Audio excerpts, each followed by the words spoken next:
राम राम राम राम राम राम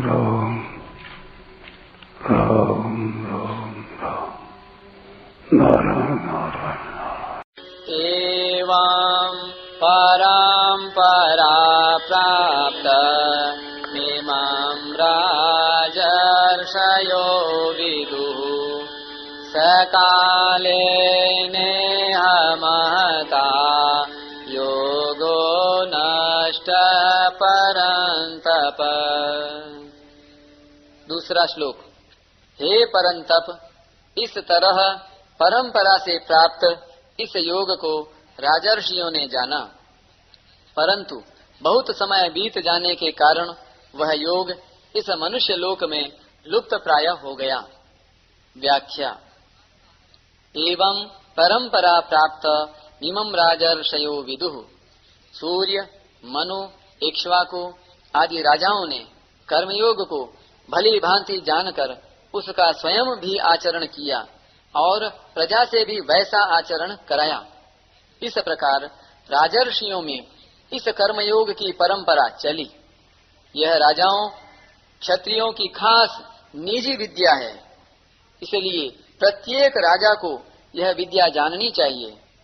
इसी प्रकार परिवार, समाज, गांव आदि के जो मुख्य व्यक्ति हैं, उन्हें भी यह विद्या अवश्य जाननी चाहिए। प्राचीन काल में कर्मयोग को जानने वाले राजा लोग राज्य के भोगों में आसक्त हुए बिना सुचारू रूप से राज्य का संचालन करते थे। प्रजा के हित में उनकी स्वाभाविक प्रवृत्ति रहती थी। सूर्यवंशी राजाओं के विषय में महाकवि कालिदास लिखते हैं, प्रजानामेव भूत्यर्थम सताध्यो बलिमग्रहीत सहस्र गुण मुत्सृष्टु मा दत्ते ही रसम रविः। वे राजा लोग अपनी प्रजा के हित के लिए प्रजा से उसी प्रकार कर लिया करते थे जिस प्रकार सहस्र गुना बनाकर बरसाने के लिए ही सूर्य पृथ्वी से जल लिया करते हैं। तात्पर्य यह कि वे राजा लोग प्रजा से कर आदि के रूप में लिए गए धन को प्रजा के ही हित में लगा देते थे। अपने स्वार्थ में थोड़ा भी खर्च नहीं करते थे। अपने जीवन निर्वाह के लिए वे अलग खेती आदि काम करवाते थे। कर्मयोग का पालन करने के कारण उन राजाओं को विलक्षण ज्ञान और भक्ति स्वतः प्राप्त थी। यही कारण था कि प्राचीन काल में बड़े बड़े ऋषि भी ज्ञान प्राप्त करने के लिए उन राजाओं के पास जाया करते थे। श्री वेदव्यास जी के पुत्र सुखदेव जी भी ज्ञान प्राप्ति के लिए राजर्षि जनक के पास गए थे। छांदोग्योपनिषद के 5वें अध्याय में भी आता है कि ब्रह्म विद्या सीखने के लिए 6 ऋषि एक साथ महाराज अश्वपति के पास गए थे। इस पर एक टिप्पणी। उस प्रसंग में महाराज अश्वपति के ये वचन ध्यान देने योग्य हैं। न मे स्तेनो जनपदे न कदर्यो न मद्यपः नाना हिताग्निर न विद्वान न स्वैरी स्वैरिणी कुतः। मेरे राज्य में न तो कोई चोर है, न कोई कृपण है, न कोई मद्यप मदिरा पीने वाला है, न कोई अनाहिताग्नि अग्निहोत्र न करने वाला है, न कोई अविद्वान है और न कोई पर स्त्रीगामी ही है। फिर कुलटा स्त्री वेश्या तो होगी ही कैसे। 3 अध्याय के 20वें श्लोक में जनक आदि राजाओं को और यहाँ सूर्य, मनु, इक्ष्वाकु आदि राजाओं को कर्मयोगी बताकर भगवान अर्जुन को मानो यह लक्ष्य कराते हैं कि गृहस्थ और क्षत्रिय होने के नाते तुम्हें भी अपने पूर्वजों के वंश परंपरा के अनुसार कर्मयोग का पालन अवश्य करना चाहिए। इसके अलावा अपने वंश की बात, कर्मयोग की विद्या अपने में आनी सुगम भी है, इसलिए आनी ही चाहिए। स काले नेह महता योगो नष्टः। परमात्मा नित्य हैं और उनकी प्राप्ति के साधन कर्मयोग, ज्ञान योग, भक्ति योग आदि भी परमात्मा के द्वारा निश्चित किए होने से नित्य हैं। अतः इनका कभी अभाव नहीं होता। न भावो विद्यते सतः। ये आचरण में आते हुए न दिखने पर भी नित्य रहते हैं।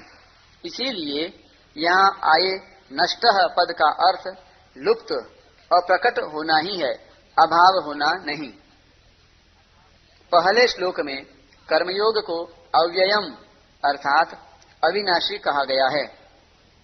अतः यहाँ नष्टः पद का अर्थ यदि कर्मयोग का अभाव माना जाए तो दोनों ओर से विरोध उत्पन्न होगा कि यदि कर्मयोग अविनाशी है तो उसका अभाव कैसे हो गया, और यदि उसका अभाव हो गया तो वह अविनाशी कैसे। इसके सिवाय आगे के तीसरे श्लोक में भगवान कर्मयोग को पुनः प्रकट करने की बात कहते हैं। यदि उसका अभाव हो गया होता तो पुनः प्रकट नहीं होता। भगवान के वचनों में विरोध भी नहीं आ सकता।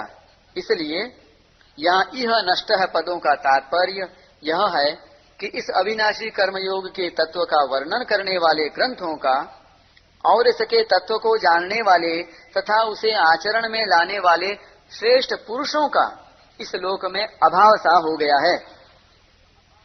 जहाँ से जो बात कही जाती है वहाँ से वह परंपरा से जितनी दूर चली जाती है उतना ही उसमें स्वतः अंतर पड़ता चला जाता है।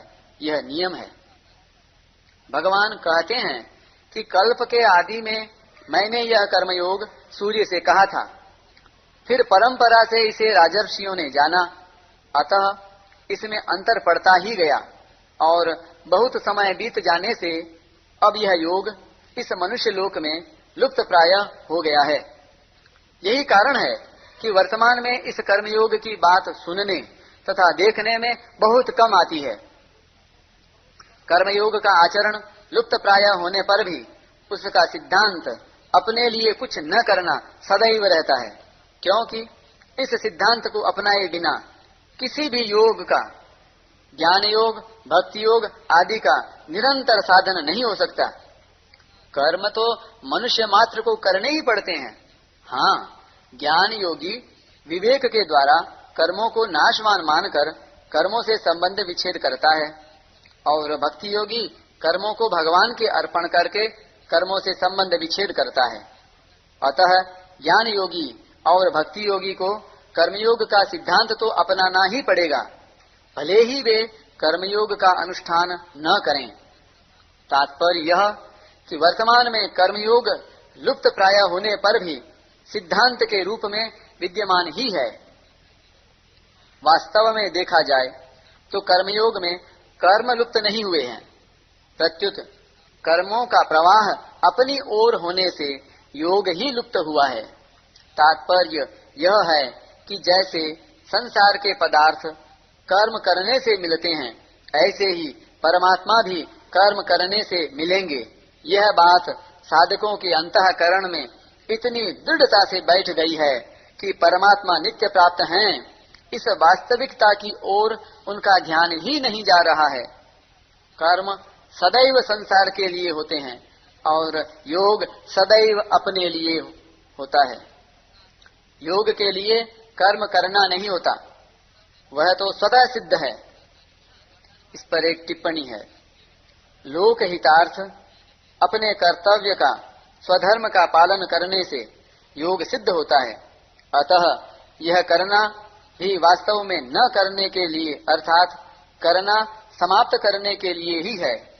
आरुरुक्षोर मुनेर योगम कर्म कारणम उच्यते। करने का वेग निकालने के लिए ही केवल सेवा भाव से कर्तव्य कर्म करने चाहिए। सकाम भाव से अर्थात अपने लिए कर्म करने से करने का वेग बढ़ता है और दूसरों के लिए कर्म करने से करने का वेग समाप्त होता है। तात्पर्य यह कि दूसरों के लिए कर्म करने से ही करना समाप्त होता है और अपने लिए करने से करना शेष रहता है।